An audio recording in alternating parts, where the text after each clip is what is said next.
अस्सलाम वालेकुम। Kaif 7 company law, आज इंशाल्लाह हमारा लेक्चर नंबर 35 होगा। 6 चैप्टर हम भाई कंप्लीट कर चुके हैं, 50% ऑफ द बुक हम कंप्लीट कर चुके हैं और इनमें इंपॉर्टेंट चैप्टर्स भी थे, तो तकरीबन 50% मार्क्स भी हम अभी तक कवर कर चुके हैं। आज हम चलेंगे जी चैप्टर 7 के ऊपर। थोड़ा बहुत आप लोगों ने इसके बारे में सुना ही होगा, लेकिन ऑब्वियसली टेक्निकली लीगली इसको अभी तक हमने नहीं देखा रहा, तो ये कैफ 7 कंपनी लॉ के अभी अंदर हम उसको देखेंगे। बात मैं कर रहा हूँ जी चार्जेस की, मॉर्गेज की, कोलेट्रल की, सिक्योरिटी की, प्लेज की। आम तौर पे हम इसको एक ही ज़ुमरे में रख रहे थे अभी तक। हमें पता रहा कि जी जब कंपनी कहीं से उधार लेती है, कर्जा लेती है, तो वो कर्जा दिया जाता है कंपनी की क्रेडिट वर्दीनेस की बेस पर। कंपनी या कोई भी पर्सन है, उसके वकार को देखते हुए, उसकी क्रेडिट रेटिंग को देखते हुए वो कर्जा दिया जाता है। अब वो कर्जा सिक्योर्ड भी हो सकता है और अनसिक्योर्ड भी हो सकता है। अगर लेंडर जो कर्जा दे रहा है उसको यकीन है कि ये शख्स जो है, जो मेरा डेटर है, ये मुझे पैसे वापस कर देगा, पूरा यकीन है, हो सकता है वो सिक्योरिटी ले ही ना, ये उसकी स्वाबदीद है, ये उसका प्रीरोगेटिव है कि वो लेना चाहता है तो ले सकता है सिक्योरिटी। उसको लगता है कि नहीं नहीं भाई, ये फॉर एग्जांपल कोई बहुत बड़ा बिजनेसमैन है, उसे लगा कि यार ये अंबानी साहब मेरे से आए हैं 1 करोड़ रुपये लेने। 1 करोड़ रुपये की यार क्या वर्थ है इसके आगे, इसके पास पता नहीं कितने 100 कितने हज़ार करोड़ है, तो ये तो कर ही देगा वापस। मेरे लिए यही बड़ी बात है कि इसने मेरे से कर्जा लिया है। मैं लोगों को बता सकता हूँ कि ये अंबानी मेरा मकरूज़ है, मेरा डेटर है। बात समझ रहे हैं आप? सिक्योरिटी वो नहीं मांगेगा। यही वहाँ पर हमारे मियाँ साहब चले गए, पैसा भी बहुत है लेकिन क्रेडिट वर्दीनेस कोई नहीं। उन्हें पता है यार ये इसके पास जितना भी है, ये बंदा इस कदर लालची है कि फिर भी मेरे पैसे लेकर भाग सकता है। उन्होंने कहा कि मियाँ साहब कोई ना कोई तो लाजमी आप सिक्योरिटी रखवाएं। सिक्योरिटी वो मांगेगी। अब सिक्योरिटी जब हम देते हैं, सिक्योरिटी से मुराद कोलेट्रल, मतलब है कि यार उधर से कोई चीज़ लेनी है तो उसको बतौर एक सिक्योरिटी हम कोई चीज़ अपनी दे रहे होते हैं कि यार अगर मैं आपका कर्ज़ा वापस ना कर सकूं तो आप इस चीज़ को सेल करके यहाँ से अपने पैसे पूरे कर सकते हैं, अगर कुछ बच गए तो मुझे पे कर देना। ऐसे ही है। अब वो सिक्योरिटी डिफरेंट फॉर्म्स में हो सकती है और जो हम कहते हैं pledge, mortgage, charge, security, collateral, हम हर चीज़ को एक ही कह रहे थे क्योंकि वहाँ पर हमारा मकसद, असल कॉन्सेप्ट कुछ और होता था। हम इसको एग्जाम्पल के तौर पे ले रहे होते थे, तो हम इसकी जनरल मीनिंग के अंदर बात करते थे। लेकिन जब हम लॉ में आ जाते हैं तो फिर हम स्पेसिफिक मीनिंग्स के ऊपर आते हैं। तो इसमें भाई हम पढ़ेंगे कि जी प्लेज, मॉर्गेज, चार्ज में फ़र्क है।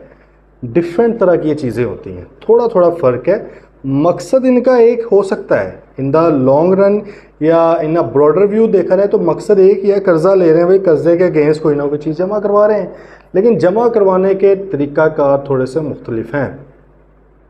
ठीक है भाई, तो इंशाल्लाह इसको हम देखते हैं। उससे पहले कुछ बातें वो अभी तक हम ऑलरेडी पढ़ चुके हैं, वो बातें वो आपको दोबारा रिवाइज यहाँ पे करवाना चाह रहा है, क्योंकि बेसिकली ये जो चैप्टर 7 है इसका नेम क्या है? Mortgages and charges. मोट टी नहीं बोलते आम तौर पे, साइलेंट है, शायद बोलते भी हो, मेरे ख्याल में मैंने तो पढ़ा ही हुआ यही कि नहीं बोलते। मैं मॉर्गेज बोलता हूँ, आपकी मर्ज़ी, जो मर्ज़ी बोल लें उसको। तो ये जो मॉर्गेज जो चार्जेस हैं बेसिकली ये आपके बोरोइंग्स के ऊपर है ना, क्योंकि कर्जा लेंगे तभी ये उसके नतीजे में निकलेंगे। कर्जा नहीं ले रहे तो फिर नीड ही कोई नहीं है इसकी, समझने की इसको। ठीक है जी।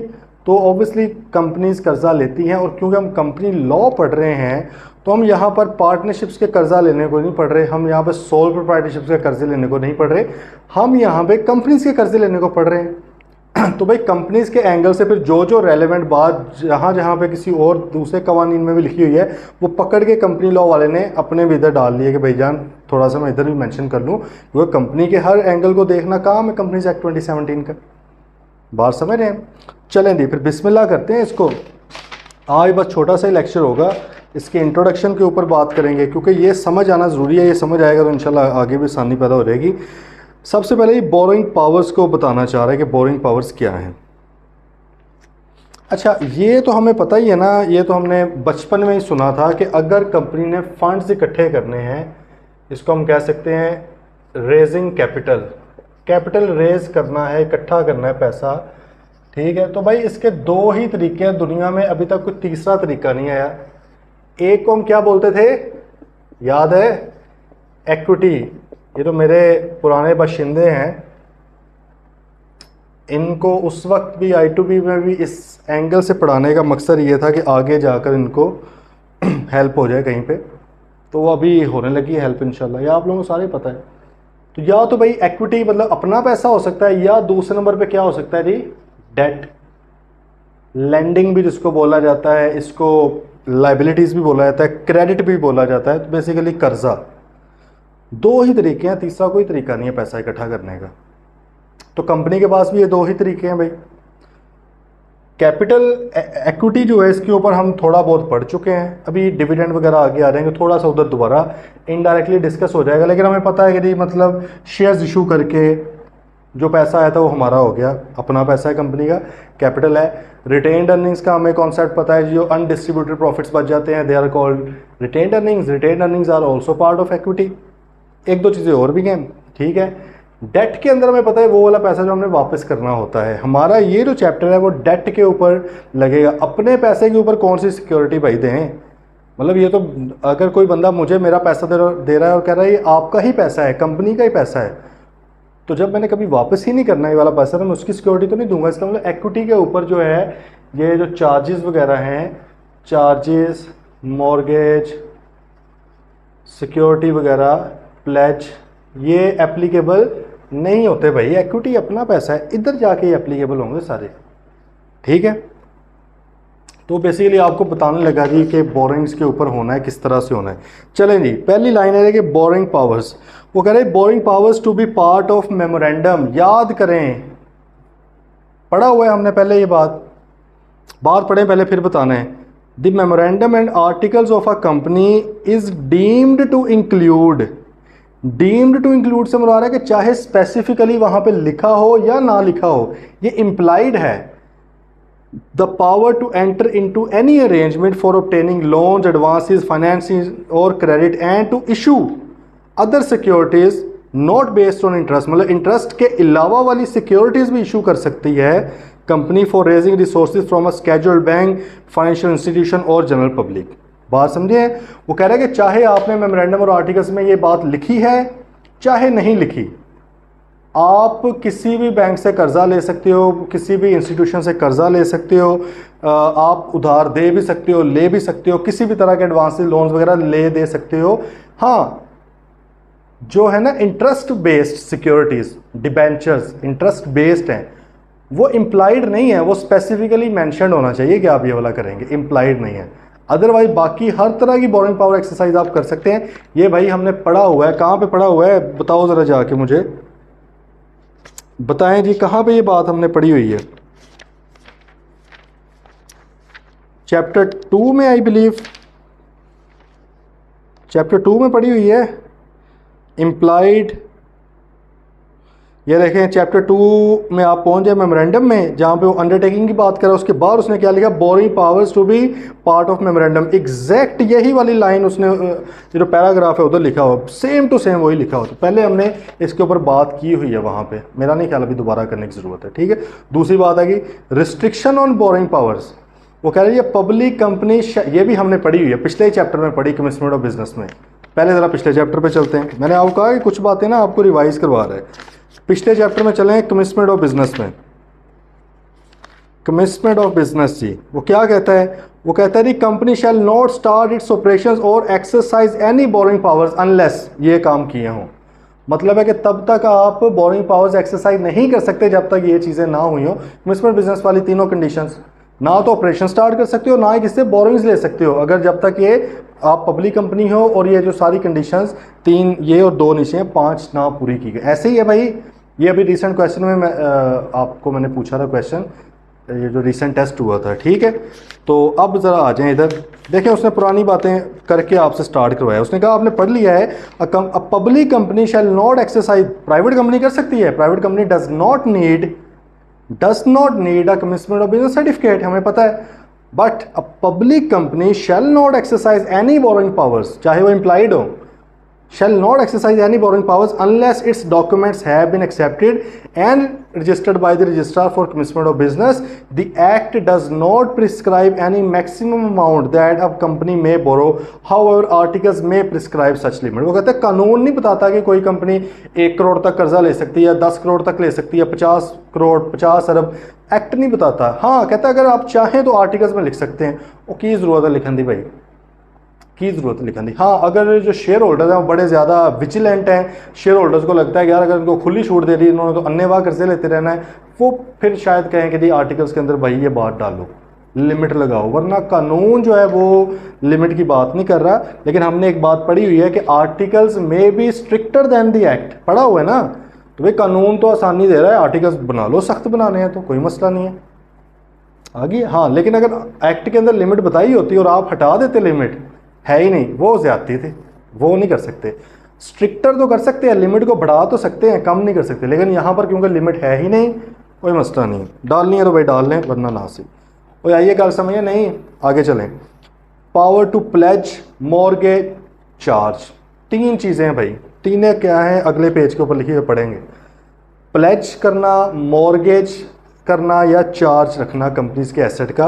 कहते हैं company having borrowing powers has also the power to pledge और मॉर्गेज और charge any of its property और create charge on its assets as security for the borrowing. जिस कंपनी के पास बोरिंग पावर्स हैं उनके पास ये पावर्स भी हैं कि भाई वो प्लेज, मॉर्गेज या चार्ज के तौर पर अपनी सिक्योरिटी रखवा सकती हैं। ठीक है चलें आगे।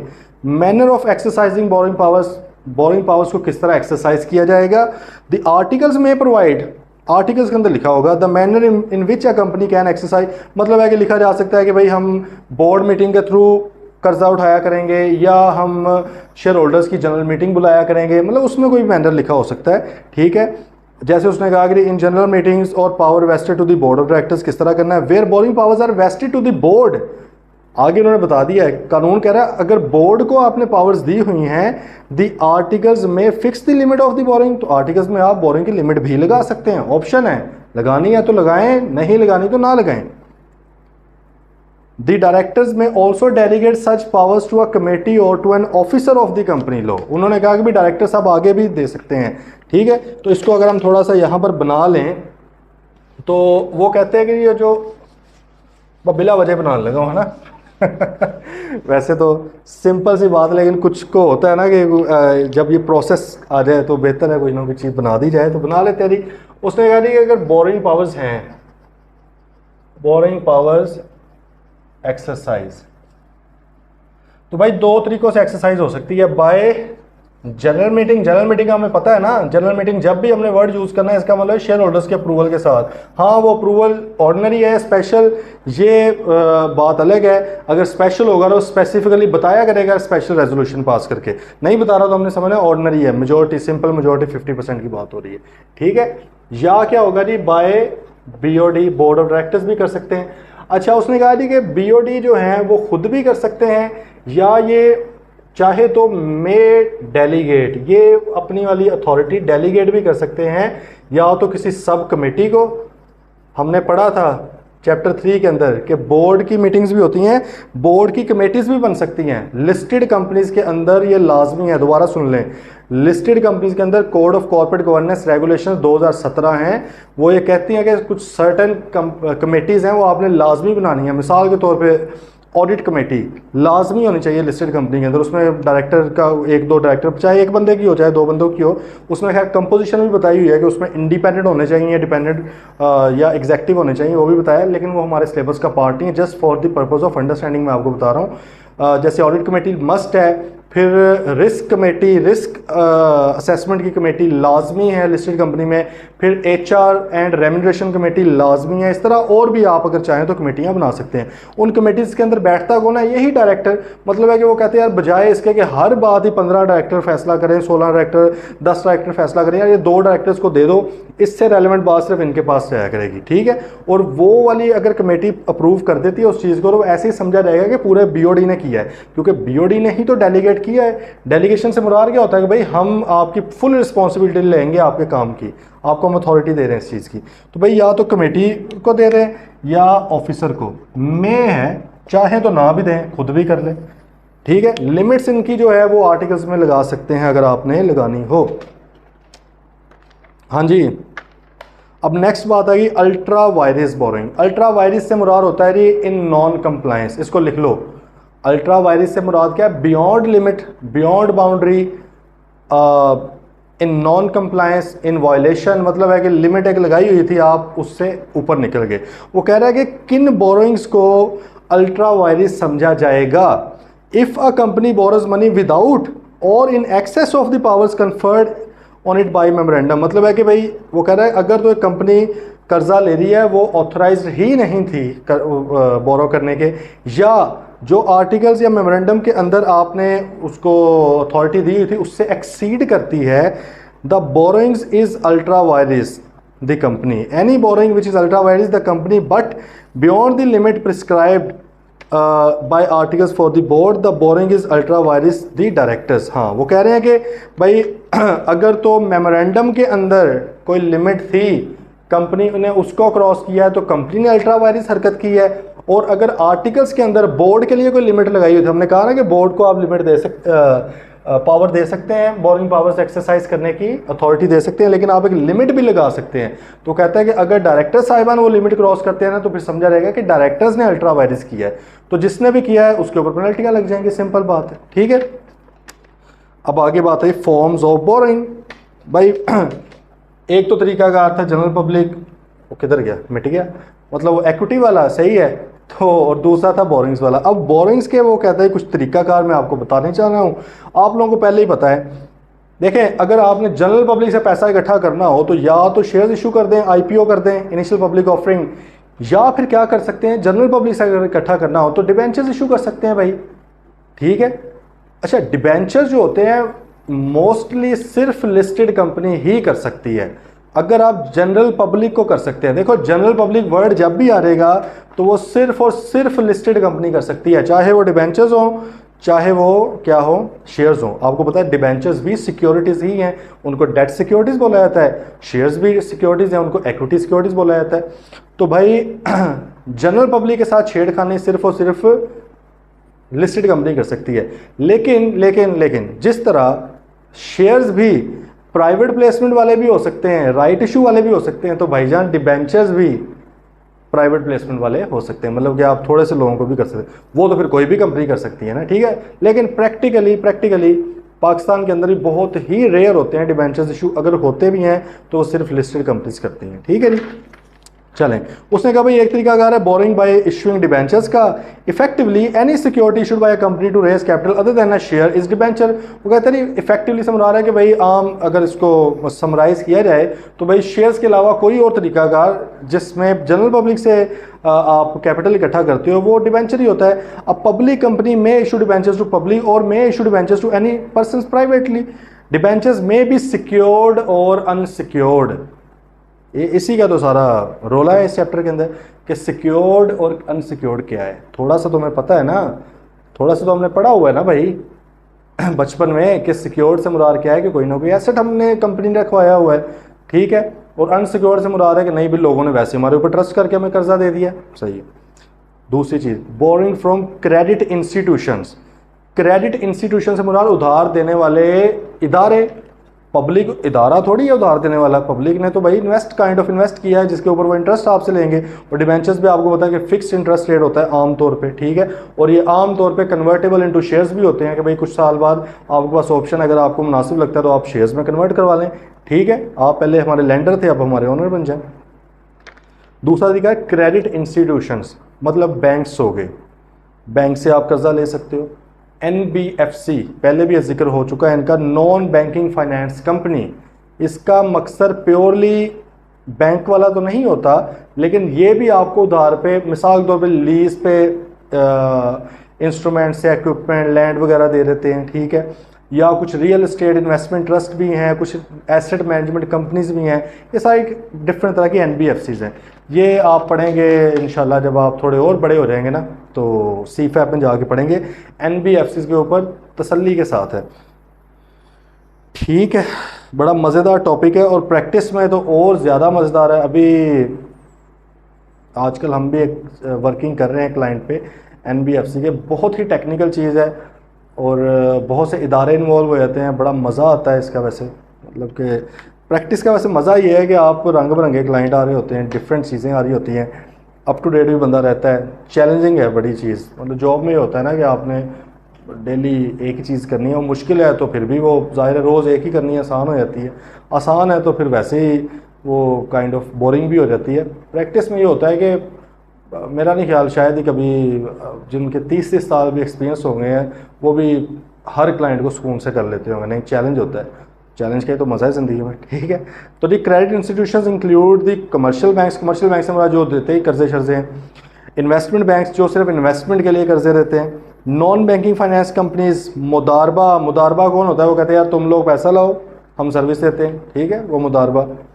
And all other business organisations providing facilities for loan against the interest और sometimes against participation in profits. कई बार वो इंटरेस्ट ले लेते हैं, कई बार वो कहते हैं इंटरेस्ट ना दो, प्रॉफिट हमें दे दो। इस्लामिक जैसे जो बैंकिंग है, वो इस्लामिक बैंकिंग ये कहती है कि भाई आप इंटरेस्ट ना दें, हमें अपने बिजनेस में या जो भी आप करना चाह रहे हैं पैसा लेकर उसमें प्रॉफिट आप हमें दे दें, हमें अपना पार्टनर बना लें इन प्रॉफिट्स ओनली, ठीक है। As per agree term these loans to usually are secured against the assets of the company. ये लोन भी आम तौर पे सिक्योर्ड होते हैं, आम तौर पे होते हैं, लेकिन जैसे वही बात है, it all depends on credit worthiness. अगर क्रेडिट वर्दीनेस बहुत ही तगड़ी है, हो सकता है बिल्कुल ही अनसिक्योर्ड है। थोड़ी कम है तो हो सकता है कि भाई सिक्योरिटी ले लें, कम लें। बिल्कुल ही बेड़ा करके तो शायद वो अगले सिक्योरिटी के अगेंस्ट भी ना दें आपको, ठीक है। तो all depends on credit worthiness. Third point, boring from other sources. इसके अलावा कोई और सोर्सेज भी हैं, मिसाल के तौर पे कोई शेयर होल्डर्स हैं, कंट्रोलिंग शेयर होल्डर, वर्ड लिखा है कंट्रोलिंग शेयर होल्डर्स हैं मुराद, जिनके पास ज़्यादा शेयर्स हैं। आप उन्हें कहते हो कि यार आप ही तो सारा कुछ मैनेज कर रहे हैं, कंट्रोल भी आपका ही है, तो यार थोड़ा सा कर्जा भी दे दो कंपनी को। कई बार वो भी दे देते हैं। स्पॉन्सर्स होते हैं, कई बार वो भी दे देते हैं, ठीक है। तो ये भी सिक्योर्ड भी हो सकता है, अनसिक्योर्ड भी हो सकता है। स्पॉन्सर से मुराद भी यहाँ पर वही लोग हैं, शेयर होल्डर्स हो गए, डायरेक्टर्स हो गए आपके, या जो उनके फैमिली मेम्बर्स वगैरह हो गए, ठीक है, वो दे सकते हैं। तो कहने का उनका पर्पस था कि भाई आप 3 तरीके से आमतौर पे कर्जा इकट्ठा कर रहे होते हो। अब आगे बात आ गई फॉर्म्स ऑफ सिक्योरिटी। सिक्योरिटी के तरीकाकार, किसका तरीकाकार भाई? सिक्योरिटी के। क्योंकि हमने अभी पीछे बात की थी कि भाई हम लोग जनरली प्लेज, मॉर्गेज, चार्ज को एक ही सफ पे महमूद और याज को खड़ा कर देते थे, लेकिन अब जाहिर है जैसे जैसे हम रेलेवेंट बात करेंगे, रेलेवेंट जगह पे बात किया करेंगे, तो कानून फिर कहेगा कि भाई मैं अपने वाली डेफिनेशन आपको बताऊंगा। हमने पहले ज़िंदगी में जब तक हमें बिज़नेस का आइडिया नहीं था, बिज़नेस लॉज किसी लॉ का नहीं पता रहा, हम हर ऑर्गेनाइजेशन को कंपनी कह देते थे। फिर हमें पता, आंखें खुली कि नहीं यार, सोल कुछ और है, पार्टनरशिप कुछ और है, कंपनी कुछ और है। फिर हम थोड़े और बड़े हुए, कैप 7 में कंपनी लॉ में आए, तो हमें पता लगा यार प्राइवेट लिमिटेड कंपनी भी कुछ होती है और पब्लिक लिमिटेड कंपनी भी होती है। तो इसका मतलब है कि जैसे जैसे आते जाते हैं परतें खुलती रहती है। इसका ये मतलब नहीं होता कि पिछला जो पढ़ा था पूरी ज़िंदगी वो गलत था, नहीं, उस लेवल पे उतना ही नॉलेज रिक्वायर्ड था। अभी भी कुछ चीज़ें बिल्कुल एग्जैक्ट आपको वो जो है जैसे जैसे ऊपर जाते जाएंगे चीज़ें मज़ीद थोड़ी थोड़ी खुलती जाएंगी, ठीक है। तो एग्जैक्ट हर चीज़ 100% आपको नहीं प्रोवाइड की जा रही, वक्त के साथ साथ होता है सारा कुछ, ठीक है। अच्छा भाई, बात थी फॉर्म्स ऑफ सिक्योरिटी या टाइप्स ऑफ सिक्योरिटी। टाइप्स मैंने इसलिए लिख दिया, फॉर्म से मुराद वो फॉर्म ना समझ लेना जैसे हम वो एजीएम का फॉर्म ए बोलते होते हैं, ठीक है, मतलब कोई सफ़ा नहीं है। फॉर्म्स या टाइप्स ऑफ सिक्योरिटी। सिक्योरिटी के भाई डिफरेंट अशकाल हैं, डिफरेंट इकसाम हैं। जैसे कि हम कह लें कि प्लेज है, फिर क्या है आपका मॉर्गेज बोल सकते हैं, मॉर्टगेज, देन हमारा है चार्ज। क्या है भाई? चार्ज। मोटी मोटी बात पहले कर लेते हैं। प्लेज, अब जाहिर है इनमें कोई फ़र्क है तो फिर तो 3 बता रहा है, वरना वो एक ही डेफिनेशन बता रहा था। तो फ़र्क क्या है? प्लेज जो होता है ये पहले नंबर पे तो होता है अगेंस्ट मूवेबल प्रॉपर्टी। कौन सी प्रॉपर्टी भाई? मूवेबल प्रॉपर्टी, जो प्रॉपर्टी मूव की जा सकती है, गाड़ी, मोबाइल, रिक्शा, आपका अगर किसी ने वो लेना है तो बाइक होगी, फर्नीचर हो गया, सही समझ रहे हैं ना, मूवेबल, जो मूव की जा सकती हो, ये होता है अगेंस्ट मूवेबल प्रॉपर्टी। अच्छा, अब फिर अगला ये भी लिख लेते हैं, ये होता है अगेंस्ट, जाहिर है अगर वो मूवेबल है या अलग है तो फिर ये कुछ और ही होगा ना। ये फिर मूवेबल के अलावा क्या बचती है, इमूवेबल प्रॉपर्टी। ये इमूवेबल प्रॉपर्टी के अगेंस्ट होता है। चार्ज साहब जो होते हैं ना, ये अगेंस्ट बोथ हैं। आप बोथ को मूवेबल इमूवेबल लिख लेना, मैं बस जल्दी में लिख रहा हूँ, अगेंस्ट बोथ हैं भाई, ठीक है, आगे बात समझ। अब प्लेज में और दूसरी चीज़ क्या होती है जी, इसमें प्लेज में दूसरी चीज़ आ जाती है कि फिजिकल पोजेशन ली जाती है, फिजिकल पोजेशन एज सिक्योरिटी। मतलब है कि भाई ये जिस मूवेबल प्रॉपर्टी की बात की जा रही है उसकी फिजिकल पोजेशन ले ली जाती है, वो चीज़ उठा के अपने पास रख लेते हैं कि जब तक भाई कर्जा है तुम्हारे पास, जब तक कर्जा वापस नहीं करोगे चीज़ हमारे पास रहेगी। इसकी फिजिकल पोजेशन, समझ है, कब्जा हमारे पास आ गया, ठीक है। दूसरे नंबर पे ये जो होता है, ये क्या है, इसमें फिजिकल पोजेशन नहीं आपकी होती, इसमें आपका होता है राइट टू टाइटल या इंटरेस्ट। मतलब है कि इसमें डॉक्यूमेंट्स होते हैं उसके, क्योंकि ये देखो ना फिजिकल पोजेशन, जेब में तो नहीं ना इमूवेबल प्रॉपर्टी को कैसे डाल लें, या ना ही उसमें रहना स्टार्ट कर सकते हैं। इसमें वो क्या कहता है कि आपके पास इस प्रॉपर्टी के डॉक्यूमेंट्स आते हैं, वो आपके नाम पे ट्रांसफर हो जाते हैं, ठीक है। बैंक ने कर्जा दिया जी 50 करोड़ रुपए का, बैंक ने कहा कि भाई साहब सिक्योरिटी लेकर आओ, ठीक है। अब ये बैंक ने कहा सिक्योरिटी लेकर आओ, तो मूवेबल नहीं मुझे चाहिए, मुझे इमूवेबल वाली चाहिए, तो ये तो वैसे साइड खत्म होगी। अब मेरे पास ये बची है, ये बची, इसको भी देख लेते हैं। बैंक ने लेकिन कहा कि भाई नहीं, मेरे नाम पे ट्रांसफ़र कर दो। हाँ, जब आपका कर्जा सारा उतर जाएगा तो मैं वापस आपके नाम पे ट्रांसफ़र कर दूंगा। बात आ रही है समझ? तो मैं ये करना चाह रहा हूँ। तो हमारे पास फिर कौन सी शक्ल बचती है, मॉर्गेज की। अभी पिछली गवर्नमेंट ने पीटीआई की गवर्नमेंट ने एक नया पाकिस्तान हाउसिंग स्कीम लॉन्च की थी, और उसको वो कह रहे थे आपको घर मिलेंगे मॉर्गेज के ऊपर। शायद आप में से किसी के घर वालों ने लिया हो या किसी के जानने वालों ने लिया हो, तो आप उनसे भी पूछिएगा। प्रैक्टिकल एग्जांपल है कि उनका वो क्या सीन था। वो सीन ये होता है कि भाई वो बैंक के पास गए, उन्होंने पहले बताया कि डिफरेंट टीयर्स थी उसमें, मतलब कि बनी हुई थी कौन कौन सी कैटेगरीज हैं। तो लेट से उन्होंने कहा कि हमने एक 1 करोड़ रुपए का घर लेना है। बैंक ने कहा ठीक है जी ले लें, लेकिन होगा क्या कि इसमें कुछ तो पैसे आपके अपने होंगे, कुछ इक्विटी पार्ट होगा, लेट से 30% इक्विटी या 70% हम आपको कर्जा देंगे, लेकिन कर्जा तो हम देंगे आपको, लेकिन आपने अपने वो घर के जो कागजात है ना, वो आपने हमारे नाम पे ट्रांसफ़र कर देने हैं, ठीक है। वो एक कॉन्ट्रैक्ट बनेगा, उसमें आप वो हमारे नाम पे ट्रांसफ़र कर देंगे। कब तक? जब तक आप हमें कर्जा सारा वापस नहीं करते। इसको कहते हैं मॉर्गेज। इमूवेबल प्रॉपर्टी के अंदर राइट टू टाइटल जो है वो ट्रांसफ़र कर दिया गया लेंडर के नाम पे कि भाईजान जब तक मैं आपको घर का कर्जा वापस नहीं करूंगा, अपनी इमूवेबल प्रॉपर्टी का कर्जा वापस नहीं करूंगा, वही वाली इमूवेबल प्रॉपर्टी आपकी है। ये तो मैं घर की एग्जांपल इसलिए दी है, इसमें वही वाली इमूवेबल प्रॉपर्टी आपकी होगी। लेकिन दूसरी तरफ ये भी हो सकता है कि आपने कर्जा बिजनेस के लिए लिया है, लेकिन बदले में आपने कोई बिल्डिंग रखवाई हुई है, ठीक है, या घर रखवाया हुआ है, तो वो भी है।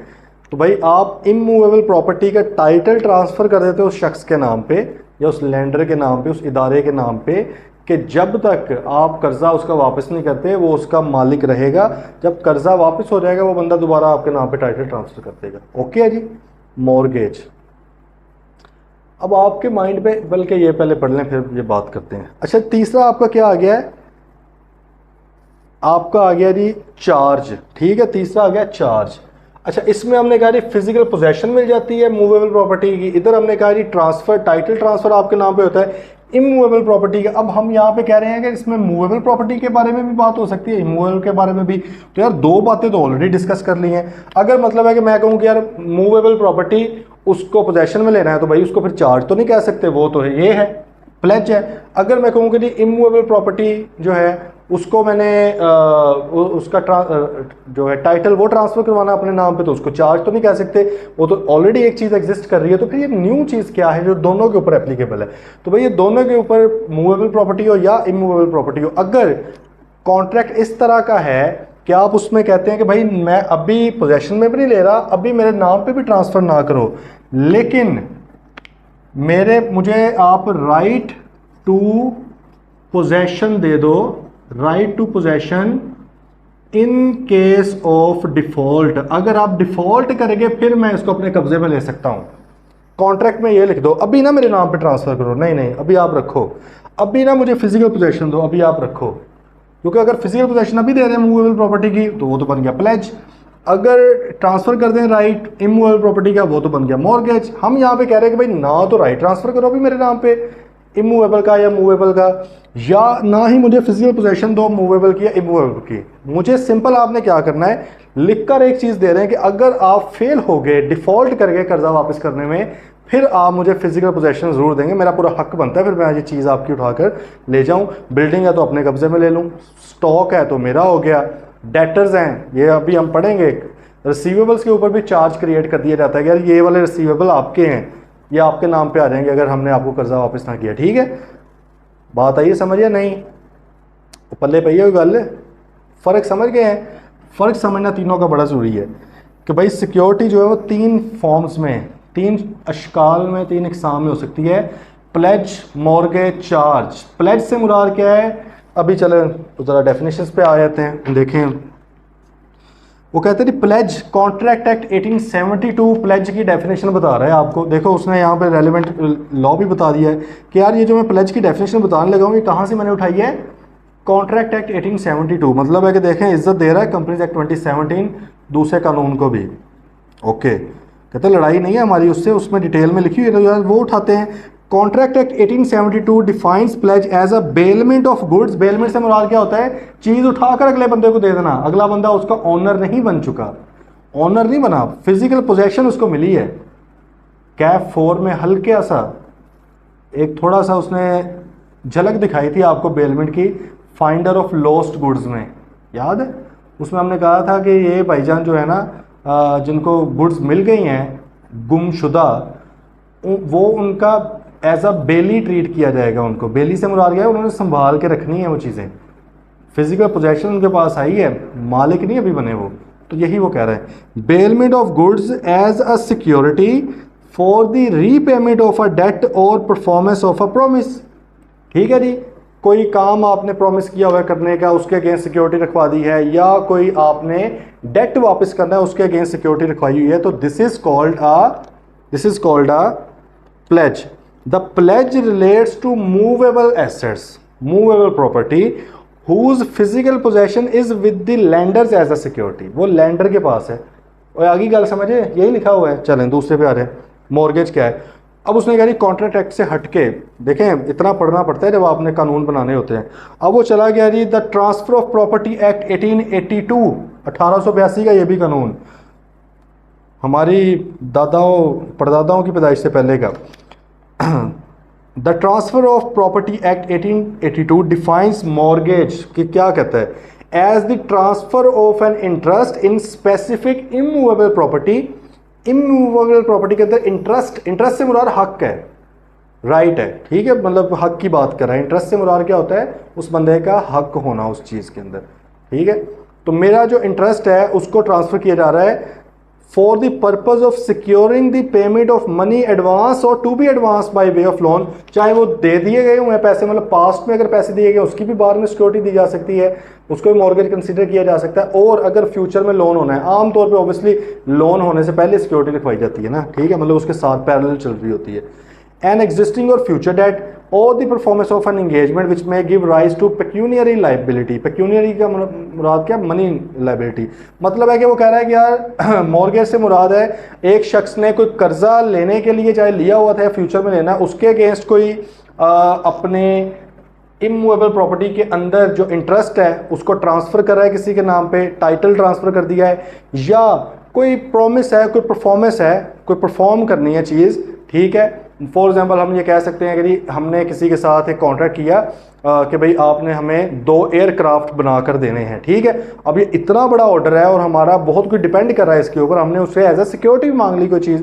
हमने कहा कि भाईजान अपनी जो फैक्ट्री है ना उसके अंदर हमें राइट हमारे नाम पे ट्रांसफर कर दो। अगर आपने वो 2 जहाज़ ना बनाए, देखें हम पैसा नहीं उससे ले रहे, हम सिंपल कह रहे हैं कि आपने परफॉर्म करनी है एंगेजमेंट जो आपने वादा किया है, कुछ ना कुछ तो आपको बाइंड करें ना हम। ठीक है, तो अगर आपने ना किया तो हम क्या करेंगे, वो आपकी प्रॉपर्टी बेच देंगे, हमारे नाम पे राइट है। ठीक बात आ रही है समझ? ये भी मॉर्गेज के अंदर आ रहा है। A mortgage relates to immovable assets when the transfer of title to lender as a security. When there is transfer of title to lender as a security. भाई आपने टाइटल को ट्रांसफ़र कर दिया हुआ है, हाँ जब वो परफॉर्म कर देगा या जब वो पैसे वापस कर देगा, चलो जी फिर कर देंगे हम भी वापस, राइट। बात आई समझ? अब आगे आ रहे चार्ज। हमारा जो है ना मतलब कि इम्पोर्टेंट वो ज़्यादातर चार्ज की बातें यहाँ पे होंगी इस चैप्टर के अंदर। मॉर्गेज की भी होंगी, चार्ज की भी होंगी, चार्ज ज़्यादा होंगी लेकिन प्लेज की नहीं है। ठीक है, अच्छा जी। अब वो कह रहे चार्ज का क्या है। According to the transfer of property act 1882, वो उसी ने भाई ये भी डेफिनेशन दी हुई है। A charge is a security for the payment of a debt और अदर ऑब्लिगेशन। अदर ऑब्लिगेशन से मुराद वही कोई परफॉर्मेंस एंगेजमेंट हो, और other obligation that does not pass the title of the property. भाई title of the property pass नहीं कर रहा ये, ओके। और any right to its possession, ना ही पोजेशन का राइट दे रहा है। To whom the charge is given, ठीक है। अगले बंदे को, लेंडर को, ये ना तो राइट टू टाइटल दे रहा है, ना ही राइट टू पोजेशन दे रहा है, बल्कि क्या कर रहा है, उसने कहा कि भाई a charge may relate to any asset that lender has right to take possession, right to possession in event of company's default to pay the loan in case of default. और गल आई है, समझिए नहीं आई? वो कह रहा है कि भाई चार्ज जो है वो ना तो अभी आपको कोई राइट टू टाइटल ट्रांसफर दे रहा है, ना ही वो राइट टू पोजेशन दे रहा है इस वक्त। हाँ, वो आपको ये राइट जरूर दे रहा है कि अगर कंपनी डिफॉल्ट कर जाती है तो फिर लेंडर जो है वो पोजेस कर सकता है, कब्जे में ले सकता है कानूनी तौर पे। ठीक है जी, चलें।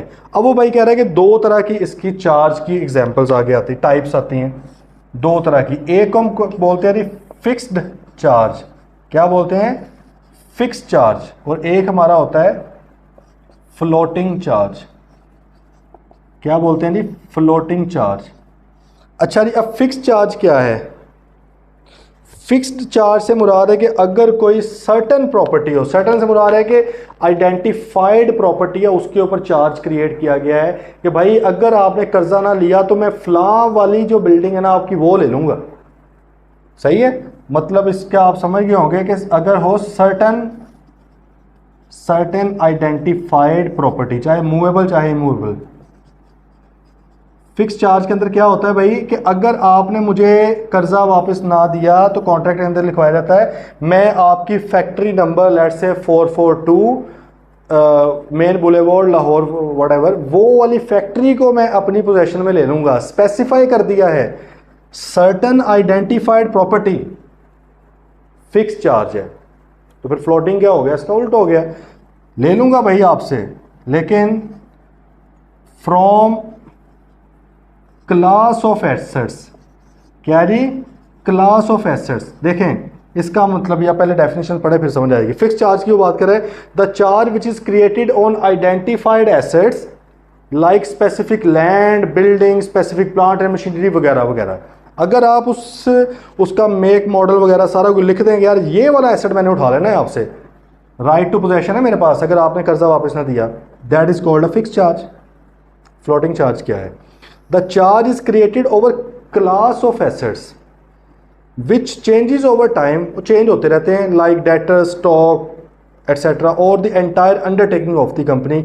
अंडरटेकिंग से मुराद है कि पूरे का पूरे फैक्ट्री, पूरे का पूरा प्रोजेक्ट। ठीक है, वो ये कह रहा है कि भाईजान अगर आपने फॉर एग्जांपल मेरे से लिया 1 अरब रुपए का कर्जा बैंक से, तो बैंक ने कहा कि भाई आपका स्टॉक जो है, अगर आपने मुझे कर्जा वापस ना किया, अब स्टॉक रोका नहीं ना जा सकता, स्टॉक या डेटर्स हैं रोके तो नहीं जा सकते, तो मूवमेंट होती रहेगी।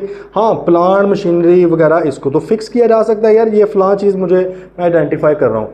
स्टॉक जो है या डेटर्स हैं या इस तरह की कोई आइटम है, उसको प्री पेमेंट्स वगैरह एडवांसेस आपने किसी को दिए हुए हैं, आप कहेंगे यार नहीं वो फिर तुम नहीं लोगे मैं लूँगा, ठीक है, इसको फिक्स नहीं किया जा सकता। लेकिन वो ये भी एक तरह का चार्ज क्रिएट हो सकता है। अगर वो कहे बैंक आप 1 बिलियन रुपीज़ का मैं आपको कर्जा देता हूँ, लेकिन आप ये मुझे लिख कर दें अगर आप मुझे कर्जा वापस नहीं देंगे तो आपके स्टॉक में से 1 अरब रुपए की आइटम्स मैं उठा लूँगा, 1 बिलियन रुपीज़ की आइटम्स मैं उठा लूँगा।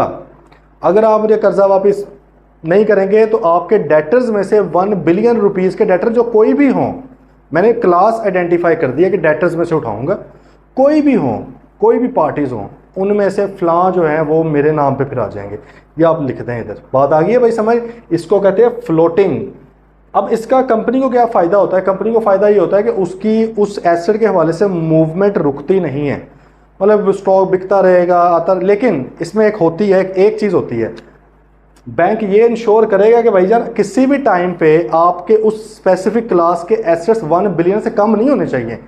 ये तो करेगा ना, वरना सिक्योरिटी किस चीज़ की है? फोकस करें, बात समझें। देखें इसमें हमने क्या यदि फलां वाली मशीन उठा लूँगा तो ये तो भाई पक्का हो गया, वो मशीन बेच ही नहीं सकती कंपनी, किसी को नहीं बेच सकती। ये हम आगे जाके सारा पढ़ेंगे कि भाई अगर किसी चीज़ के ऊपर चार्ज हो तो आपने SCCP के साथ रजिस्टर करवाना होता है, जाके SCCP को बताना होता है फलां फलां फलां फलां एसेट जो है हमारे वो हमने चार्ज करवाए हुए हैं, ठीक है, ये हमने बताना होता है। फिर अगले बंदे ने, अगर किसी ने आपसे एसेट को खरीदना हो तो उसका फ़र्ज़ बनता है पहले SCCP जाके पता करे, ठीक है, कि सर ये कोई इस कंपनी के कौन कौन से एसेट्स हैं जो चार्ज पे हैं, पता लगे जो आप खरीद रहे हैं वही चार्ज पे हो तो आप तो उसके मालिक बन ही नहीं सकते हो। बाद में दूसरा बंदा आके केस कर देगा बैंक आप पे, मतलब खड्डे में पड़ जाएंगे ना बिला वजह की लड़ाई में। इसलिए हम ये चीज़ें पढ़ रहे हैं क्योंकि आपने ये रजिस्टर करवाना होता है जाके किसके पास, ठीक है। अच्छा, अब फिक्स वाले में तो सिंपल सीन है ना कि भाई वो कंपनी वो कर ही नहीं सकती। आपने शायद किसी प्लाजा वगैरह में या किसी जगह पे देखा हो, वहाँ पर लिखा होता है ये फॉर एग्जांपल फैसल बैंक की मिल्कियत है, ठीक है, किसी ऐसे ही किसी दुकान पे या कुछ करके। वो बेसिकली ये चार्जेस ही होते हैं जो कंपनी डिफ़ॉल्ट कर जाती है, वो बाद में उनकी ओनरशिप में चली जाती है, चीज़ फिजिकल पोजेशन में चली जाती है। बात आई समझ, ठीक है।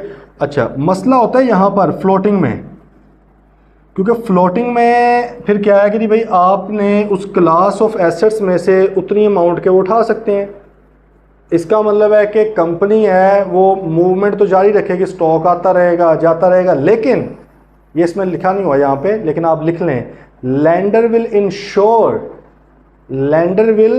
Ensure that the said class of assets do not go down beyond the limit of security. कि वो जो सेड क्लास ऑफ एसेट्स हैं they do not go down beyond the limit of security, उस सिक्योरिटी की limit से नीचे नहीं वो जाने चाहिए। ये तो वो कहेगा ना कि भाई देखो आप स्टॉक बेचो आए जो मर्जी, लेकिन किसी भी टाइम पे 1 बिलियन से कम नहीं। फॉर एग्जांपल वो हो गया जी लेट्स से 0.5 बिलियन का, आधे का रह गया, अब वो डिफ़ॉल्ट करेगी कंपनी। वो गरीब क्या करेगा? 0.5 बिलियन को उठा के उसने क्या करना है? उसने तो 1 बिलियन का कर्जा दिया हुआ था। बात आई है समझ? इसलिए वो इंश्योर इसको करवाएगा और वो आके अक्सर फिर उसको देखते भी रहते हैं, ऑब्जर्व भी करते रहते हैं क्या सीन है। भाई आइए समझ या नहीं आई? ये हमारा था जी आज का खुलासा। एक छोटी सी बस चीज़ रह गई है, मॉर्गेज और चार्ज की डेफिनेशन कंपनीज एक्ट के हवाले से।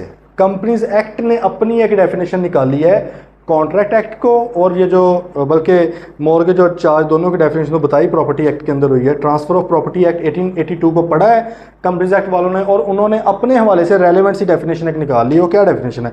वो कहते रही हम जो ले रहे हैं मुराद इससे मॉर्गेज और चार्ज मीन्स एन इंटरेस्ट, वो कहते हैं हम दोनों का एक ही मुराद ले रहे हैं।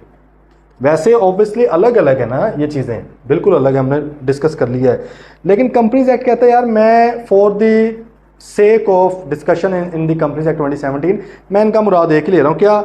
मॉर्गेज और charge means an interest, interest है आपका उसके अंदर, हक है आपका, और लियन से मुराद होता है हक, कि आप उस चीज़ को ले सकते हैं, लियन, ठीक है, हक लिख लें, राइट।